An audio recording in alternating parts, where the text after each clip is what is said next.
Hey, so today I'm going to basically have another conversation regarding past videos that I have kind of shared with you.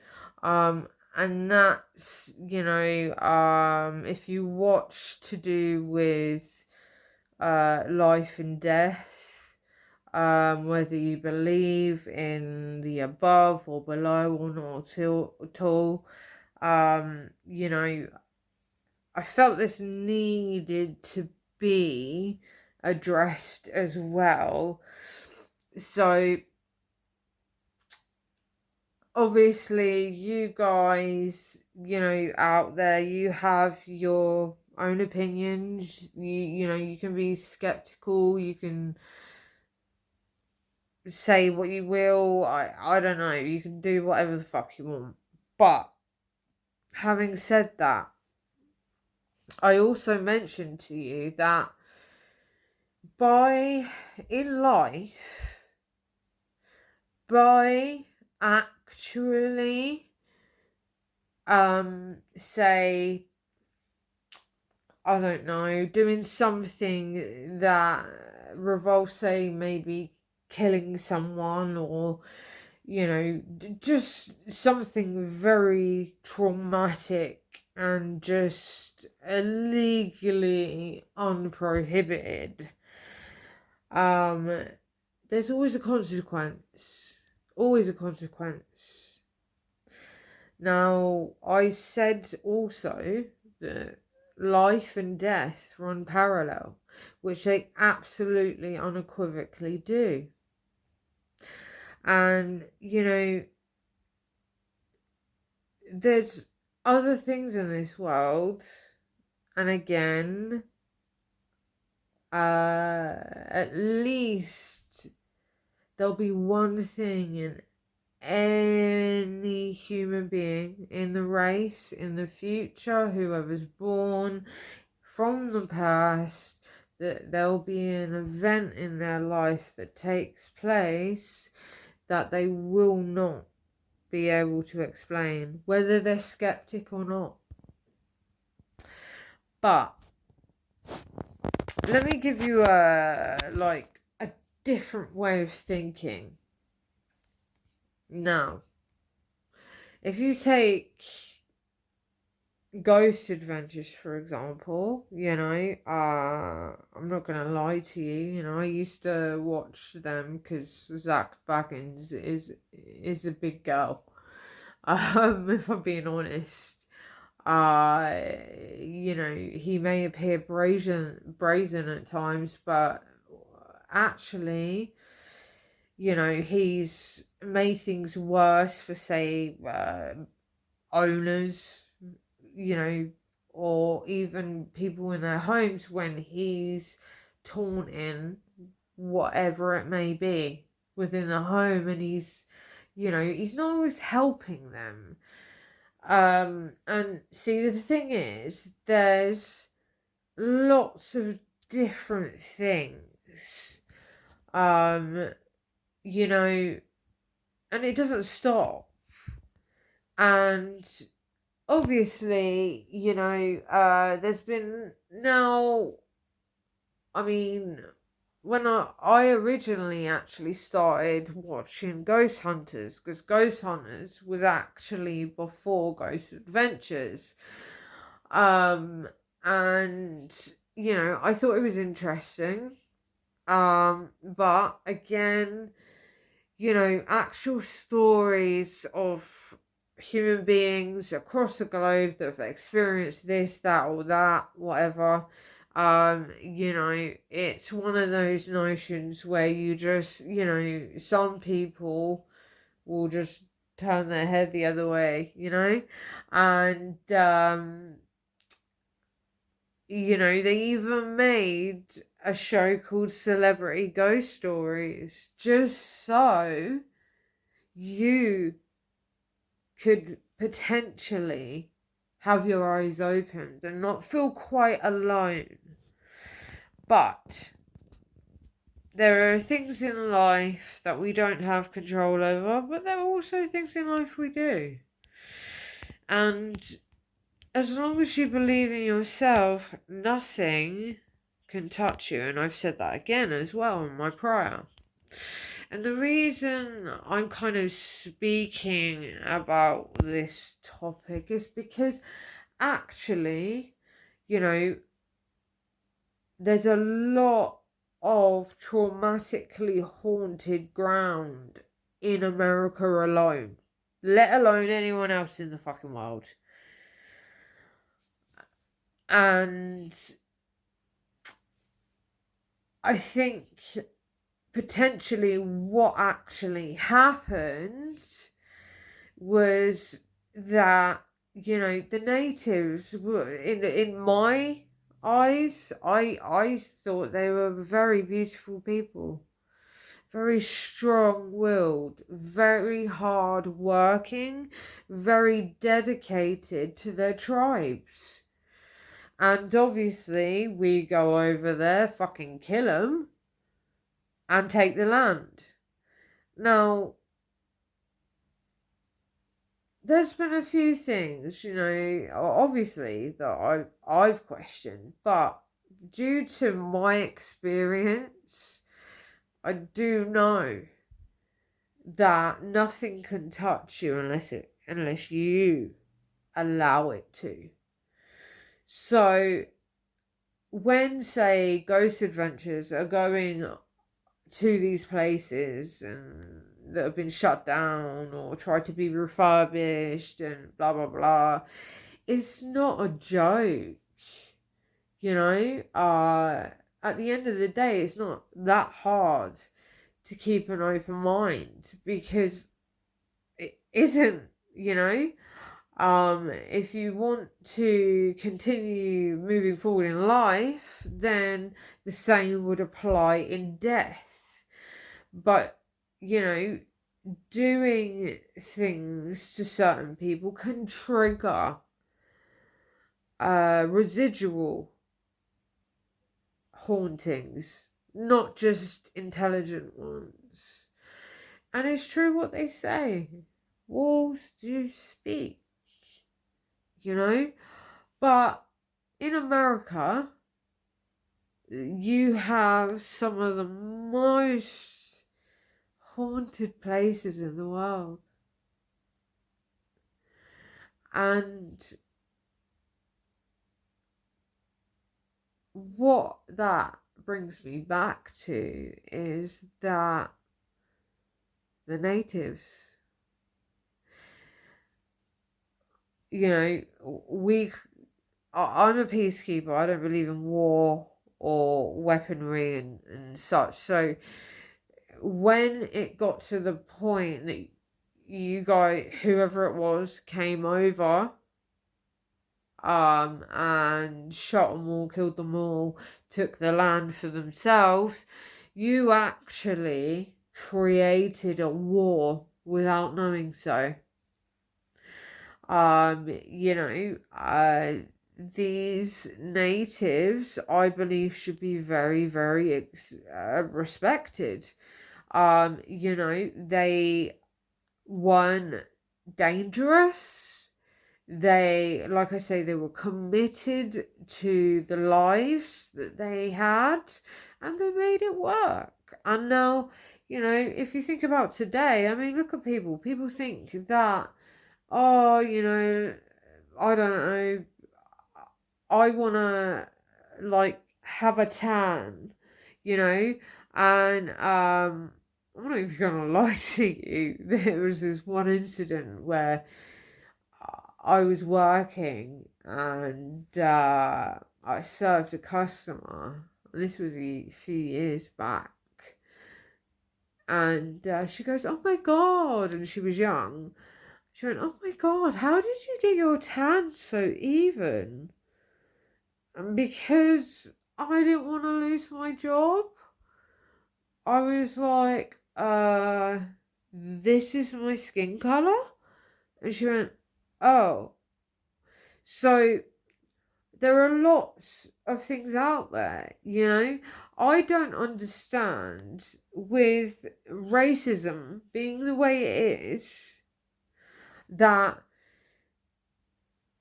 people out there, you know, if you are Caucasian, which I am half Caucasian, by the way, why is it that you go to tanning booths or tanning shops or whatever? Why do you do that? If you're racially, like, on that alone, why would you want to look like me? It's a question that I thought about for a very long time. And you know, you do have to kind of outweigh the odds, but at the same time, actually, it's offensive, because if you're going to be racist to anyone of color, anyone, I mean, because there's now racism going through the ranks of white supremacy, and such, which I'll diverge into in another video. But my point is that they owned who they were, yeah, and they were not destructive to the land. They actually lived off of it. They ate plants. They made remedies to heal.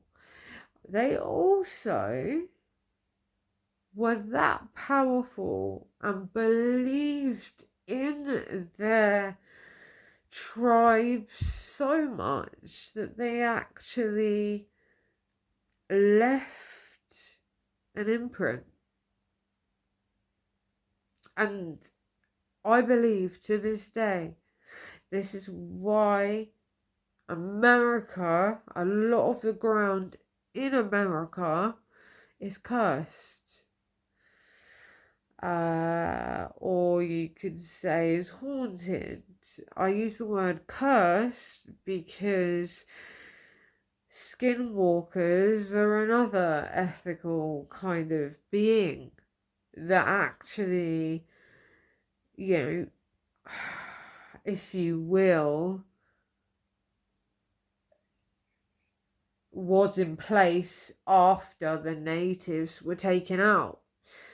And they were made to protect the land that had been stolen and taken, and all the bloodshed, everything. So it comes back in twofold, where, you know, people don't realize, but in America, you know, you have to understand, it's like, if you want to be respected, then you have to respect back, you know, whatever the situation is. It doesn't matter your power. It doesn't matter if you're the president of the United States. It does not matter how much money you have. If you're Elon Musk, it doesn't matter. The point is that we decided to take it upon ourselves to do such a ridiculously terrible thing to these people that were just actually very good for us. And, you know, they weren't given enough credit. They really weren't. And I think because they were taken out the way they were, the tribes themselves wanted to keep something in place in case chaos arrived on their doorstep, so to speak. And hence comes Skinwalkers. You know, they take any formation, potentially it's that powerfully intelligent that it can also take the form of something that could be your deepest fears. It's not just, you know, sightings of random creatures and this, that, the other. There's a hell of a lot more going on with it. And there has been since day one. But one thing I have learned about history is that it's not always true. You know? And no, you know, they didn't deserve that. So the people that took the land needed to repent, but obviously didn't. Yeah, like for example, you know, this whole tattoo thing of getting Day of the Dead skulls tattooed because people think it's a trend, but it's not a trend. It's actually, you know, Mexicans celebrating their dead and respecting that.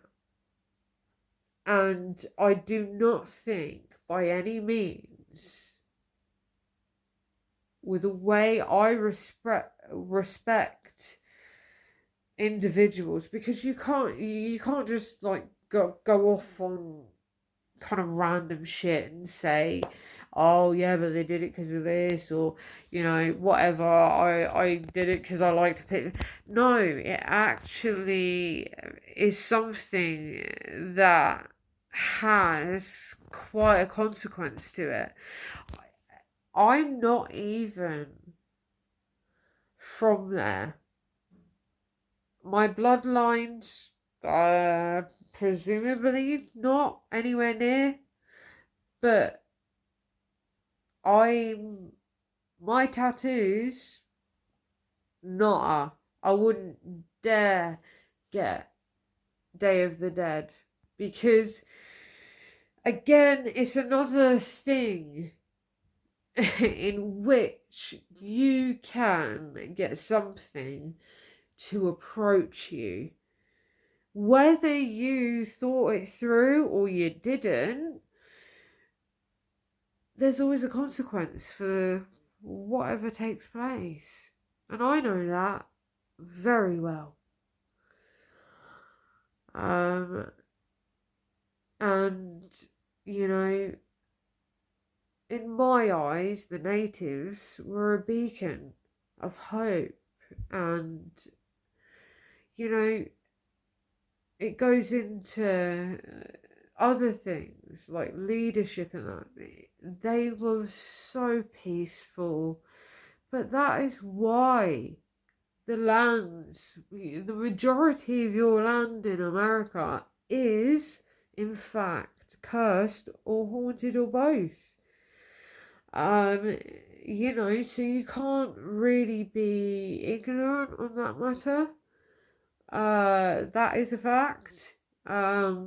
You know, because at the end of the day, let's play it out like this: if I were to, or someone was to go, right, okay, let's get an army together and kill all these types of people, yeah,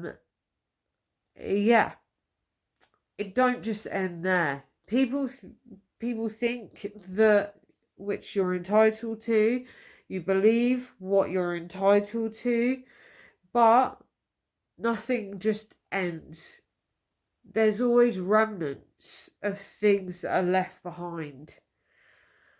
Hence why I spoke about the Divic boxes, because the Divic boxes are actually hundreds, if not thousands of years old. So, as you can imagine, all these relics, all these old things, all of certain parts of America, they are going to be scarred. They are going to react. And whether you believe it or not, it happens, you know. So, you know, I felt there was a need there to discuss the natives, because at the end of it, we caused a war, and it's like the third John Wick, uh, Parabellum. Parabellum actually means there's no peace without war. So if we learn to communicate with each other, then honestly, you wouldn't believe, if you tried or you just went for it, how much communication is misconstrued. But if you can actually work that, and you can acknowledge the greatness of, every, tribe or native, then, that's great, because obviously the ancestors are now going down the line, and there's lots of things, like I say, that come attached, but the natives did not deserve what they got. Yeah, I know, life isn't fair, blah, blah, but actually, no. We had a choice. There was a choice. There's always choices. As much as sometimes I'm like, oh, I have no control over this. You're like, well, what else can I fucking do? Imagine how they felt. Their partners, their children. There was nothing wrong at all. So a lot of the remedies that were created by the natives are actually used by us to this day. Yeah, that isn't being acknowledged. So, in a way, it's almost like we're still ripping that carpet out from underneath them. And all I say is respect your elders, because they sure as hell will come back to let you know exactly what they think of you if you're being disrespectful. There should be love and peace, not war and weapons and bombs and knives. And to me, you're not a man if you pull out a gun on someone, or a knife, or this or that. Nah. It's funny the things that you really do come to learn about how naive, or even just, I can't even find the word, to be honest. People don't care. They don't care. They absolutely unequivocally don't. And 9 times out of 10, there is that population that only live for themselves. When you take your own life, the ones that are left to clean up after you, they're the ones that suffer. And it speaks volumes. It speaks volumes. But if we all could communicate I would be that one to do that. So this is why I'm continuing with certain said subjects. So I hope this one, you know, kind of you learn a little bit about it, and you know, if you wish to try and research, you can go do so. But yeah, it's the way it is. So let me hear your thoughts.